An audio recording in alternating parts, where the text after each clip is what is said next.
नमस्कार. शासन 4 यूट्यूब चॅनलवर आपलं सर्वांचं खूप खूप स्वागत आहे. तर आताच्या घडीची सर्वात मोठी ब्रेकिंग न्यूज म्हणजे राज्य सरकारी कर्मचाऱ्यांना वेतन अदा करण्याबाबत महत्त्वपूर्ण शासन परिपत्रक निर्गमित. त्या संदर्भात एपिसोडच्या माध्यमातून संपूर्ण अपडेट सविस्तरपणे पाहण्याला सुरू करूया. दिनांक 25/8/25 रोजीच्या शासन निर्णयाची अंमलबजावणी करण्याबाबत शिक्षण संचालनालय, माध्यमिक व उच्च माध्यमिक यांच्यामार्फत दिनांक 20/3/26 रोजी महत्त्वपूर्ण शासन परिपत्रक निर्गमित करण्यात आलेले आहे.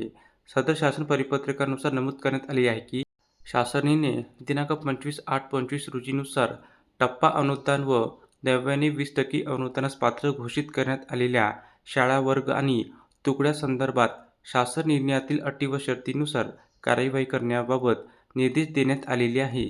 तसेच शासन निर्णय दिनांक 25/8/25 मधील अटी आणि शर्तींनुसार 20% अनुदानासाठी पात्र ठरलेल्या माध्यमिक शाळा व तुकड्यामधील शिक्षक तसेच शिक्षकेतर कर्मचाऱ्यांचे शालार्थ आय.डी. प्रस्ताव शिक्षणाधिकारी माध्यमिक यांनी विभागीय शिक्षण उपसंचालक कार्यालयाकडे 5 दिवसात सादर करण्याचे निर्देश देण्यात आले आहे. तसेच शिक्षक आणि शिक्षकेतर कर्मचाऱ्यांना शालार्थ आय.डी. देण्याची कार्यवाही करण्याचे निर्देश देण्यात आले आहे.